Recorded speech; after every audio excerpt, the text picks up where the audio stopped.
Hello and welcome to episode number 2 on the Steve Thomas podcast. Today is Sunday, March 31st, 2024. Happy Easter to all of you. We have 3 stories we're going to cover today. Some days we might cover one story, some days we might cover 2, some days we might have more than that, but we cover stories that we find interesting, recent stories, and just kind of dive in and see what they're all about. And for story number 1 today, we have a mass shooting that happened. Well, they're calling it a mass shooting anyway. They have their own way of classifying that. I think it has a lot to do with how many people actually were shot. And this one took place in Indianapolis, right outside of Circle Center Mall. And it happened last night, Saturday night, around 11:30. At least 7 people were shot, all of them under 17 years old, or under 18 anyway. They were all minors. And they haven't arrested anyone. They haven't found anyone yet. But 7 people were shot, and I believe they all survived. One of them's in critical condition. And, it happened at 11:30 at night. All minors out and about. And they didn't say how many people were actually shooting or how many people had guns. They're all minors though, so none of them should be running around with guns, right? And my question is, where are the parents? Aren't you supposed to know where your kids are at? My kids don't run around late at night. And if they did, we would fix that real quick. I don't know how these parents don't know where their kids are at in the middle of the night. That's crazy. And on top of that, kids running around with guns, period, is something that I've been trying to figure out. Because, in the beginning, whenever the firearms are new, they have to be purchased by an adult. So at what point in time were they passed down to the kids? At what point in time did they all end up out on the streets? That's something that I can't figure out. I guess it's been going on for so many years that there's enough guns at this point out on the street where these kids could get pretty easy access to them. And it's unbelievable. But they haven't arrested anyone. They haven't named any suspects, and they probably won't because they're all minors in the first place. But, with all the surveillance cameras that are probably all around that area, you have a mall, you have a business district, everybody's got cameras, everybody's recording these days. I wouldn't see how they couldn't figure out who it was and what their direction of flight was, which way they were headed or whatnot. But 7 people getting shot and 1 in critical condition. Yeah, I don't know what else to say about that. It's becoming more common all over. All over the states it's happening. It's happening just everywhere. And I just don't know who these parents are or if we want to even call them parents, you know, they're obviously not parenting their children in any kind of fashion. If they're out in the middle of the night running around, up to no good, have guns on them, stuff like that. At that time of night, my kids are in the house, the doors are locked. I know where they're at, I know what they're doing. And having to go to work is not an excuse. If you have to go to work, you ought to have somebody in place to watch these kids, especially if you know they're going to be up to no good. You need to get somebody to watch over these kids if you can't do it yourself, right? That's pretty upsetting. We're not talking about adults doing stupid shit like this, right? Which that wouldn't be good neither, but you're talking about kids that are still, they're still going to school and stuff like that. They're a lot of their lives could have ended, all of their lives could have ended that night due to what? I don't know. My guess would be is it's probably gang violence, seeing as it's near, a major city, in a major city actually. Probably gang violence. That's probably how they got their weapons in the first place. And they're not going to do anything good for their community with those weapons. They're not even supposed to have them in the first place. Let me know what you guys think about that story right there in the comments, okay? Because I'm sharing my opinion with you all, but my podcast is also going to be hearing back from you all. And if you have an opinion, definitely share it.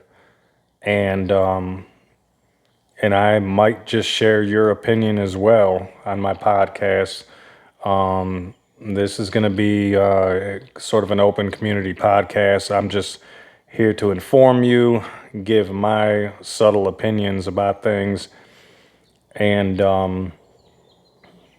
perhaps you could gain some understanding and awareness of some of the things that are going on out here.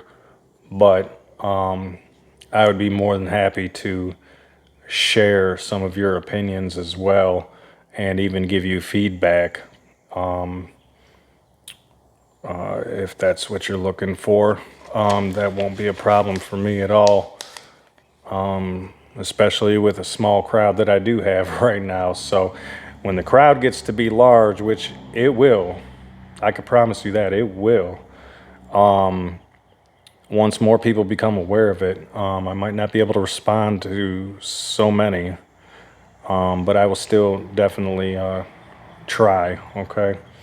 So that's enough for that story there. I know that's not like an unheard of kind of story. It's pretty common anymore. But the other thing about that is in Indianapolis, that is the third shooting event that they've had in the past 3 weeks.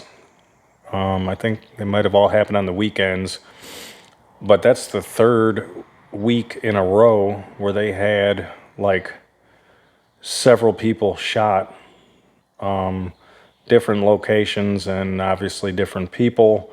But Indianapolis is becoming to be a pretty violent city, is the way it's looking. I used to not see any cities in Indiana in that way, besides a couple way up north. But Indianapolis is it's getting to be like some of these other major cities that are having lots of issues, especially with juveniles. And these issues with the juveniles, they don't start at the juvenile level. These issues are starting at the parental level, and I don't know how you don't care enough about your kid to know what's going on with them, to have them home at night, or make sure they're home at night, to have rules, to make sure they're not running around with weapons, to make sure they're not running around with the wrong crowds, things of that nature. It's unbelievable. But it's happening in Indianapolis, and apparently it's happening quite often, at least for the shootings. And it's terrible. I know, you expect it to happen in places like Atlanta, Chicago, places like that. But, in New York, I'm not going to get started on New York. But there's some places in New York that are, it's even worse. It's even worse.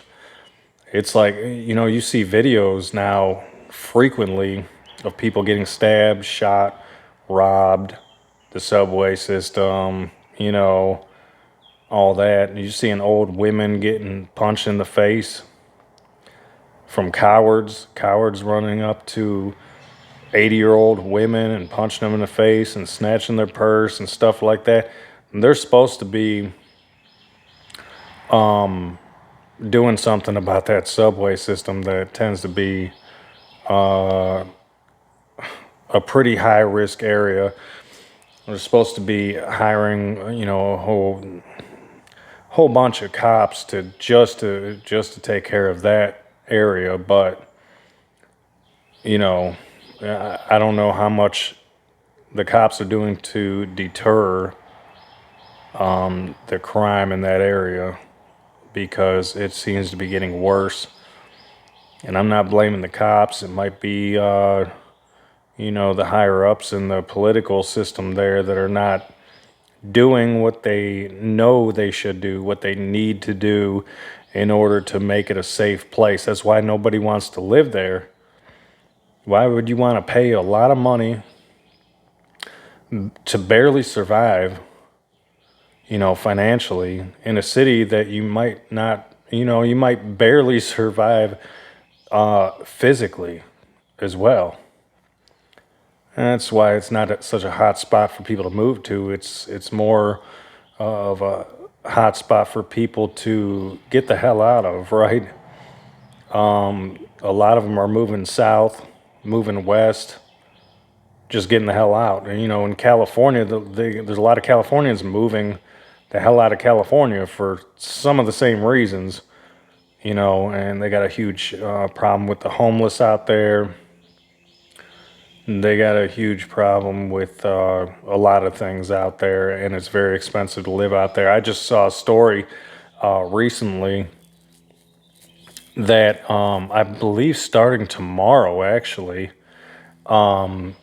they are going to be, I'm talking about California, they're supposed to be raising the minimum wage to $20 an hour.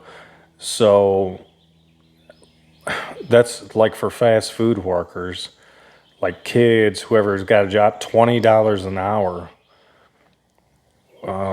My job at McDonald's back in the day when I was a kid, I got $5.15, right? Which I understand inflation and things have changed and, stuff like that. But $20 an hour to work at McDonald's, there's going to be kids making more money there than, adults making middle class jobs in other states.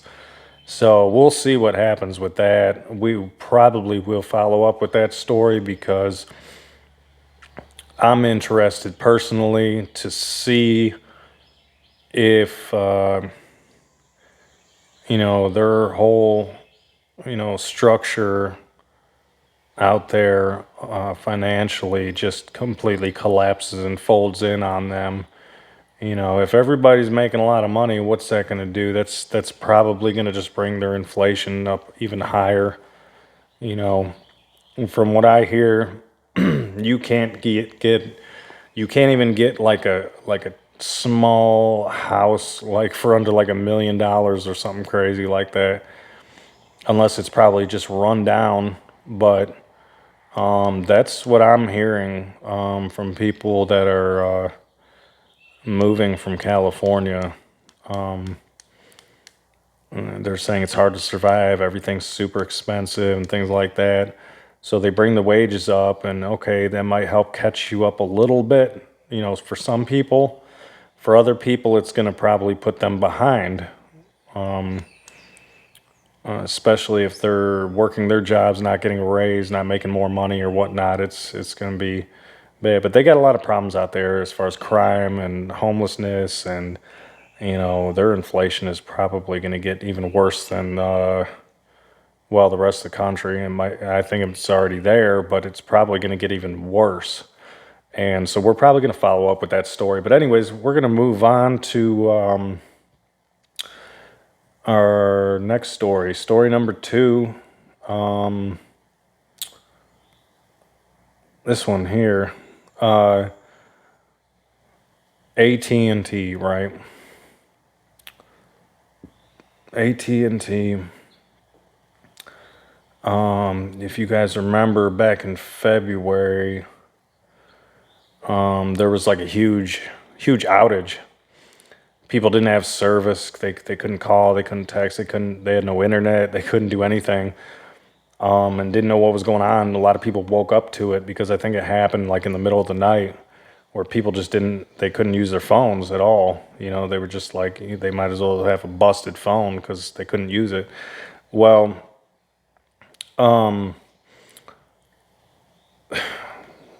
they're offering a $5 credit to their customers. I guess if they experience that outage that day or whatever, $5 is what you get back off of your bill, for basically not having service for a whole day. Because I think it was the majority of the day. I don't think a lot of people got back up and running until like deep into the evening, and it happened really early in the morning. So you get a $5 credit back if you were one of those customers that experienced that outage. If it was me, I would tell them to keep their $5. They probably cost a lot of people a lot more money than $5 that day, I would say. Some people use their phones to keep an eye on their stocks, and they need to keep in touch with people, and business, and people I'm sure that run their own business lost a lot more than $5 that day, especially if they couldn't get a hold of customers of theirs or customers couldn't get a hold of them. Chances are most people lost more than $5 that day, so that's ridiculous. AT&T, they send me stuff all the time about uh, you know we give free iPhones and stuff like that. I don't care about none of that stuff. I'm not coming over there at all. You guys got a lot of problems. And recently, they just found out about a data breach where over 7 million people, I guess their information was stolen or whatnot and put out on the dark web, or the dark web stole it, whatever, something like that.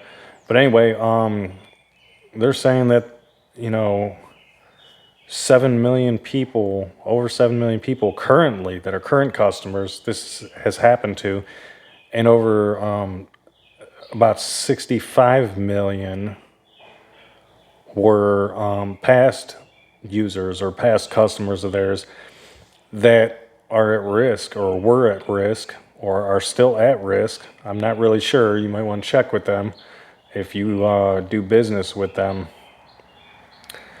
But the information that they're saying was compromised was your social security numbers, your date of birth, your email, your phone number, your address, personal information. I don't know how that happened or what people are planning on doing with that information, but definitely check with them if you have them as a provider.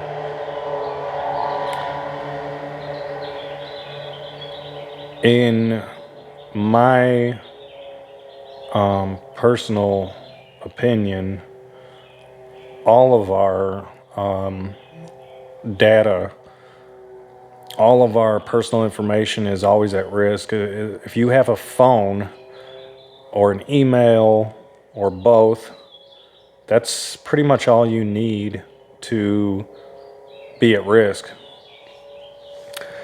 And it's obvious. I mean, every form you fill out, every Google document, everything, almost everything you do, they want personal information, right? Every single thing you do, they want personal information. All of our personal information is out there in some fashion, and there's always going to be people that get a hold of your information that are going to be bad actors. So you just have to always be vigilant of that and be aware of that. We're going to move on to our last story here. And this one concerned me. You got a retired General McKenzie who basically said that ISIS or ISIS-K, I guess they're specialized group of terrorists or whatnot, have a strong desire to attack America. Okay, and he wasn't specific about it. Very vague terms and stuff like that. I guess it was the same group that hit the Moscow concert, and he said, I think they're basically after us, and it's inevitable that they're going to try to attack us in some fashion. Same group that killed 13 soldiers back in last summer in Afghanistan as well. I think that was around right after we pulled out of there. Pretty much, there were still some left behind, but that was a disaster. That was a disaster. I'm not going to go back that far in time to cover that, because we continue to move forward all the time with this podcast, and we might have some small reflections back on history, but for the most part, we're going to continue to move forward because stuff is constantly happening, and the most present day is what's important to you and I, right? What happened in the past is done, and there's nothing you can do about it. So, anyways, getting back to the story though, you know, I don't know what the point of him coming out saying that on public television was. I don't know what the point of that was. I'm still trying to figure that out. Like, if you have some good intel on something like that, and you have strong ties like we expect you do for your rank, I think there's better ways to relay your message than talking to people who can't do anything about it, right? Give your intel, I hope you already did, but give your intel to who needs to have it, who should have it, who can do something about it, who can look into it, who can stop the attack before it happens. That's what the American people expect of you. And that's what you should expect of yourself. It's the government and the military's job, working hand in hand, to keep the American people safe. It's not their job to make attempts at having the American people live in fear. And it's not going to work on me, and I hope that it does not work on any of my listeners as well. But don't tell us, tell the people that need to know this. Okay? What's the purpose of you telling us that? We're not scared. We don't know how to stop it neither. We don't know when it would come or where it would happen. So what's the point in getting the whole country in an uproar about this? Just go tell the people that you need to tell and leave it alone from there. Let them handle it. They will handle it. I have faith in our military. The government's a little bit different as far as my perspective goes, but the military, you have my faith. Give that message to them. They will handle business. They will make sure they know what the hell is going on. They will keep an eye on things. They will stop it before it happens with the proper intel.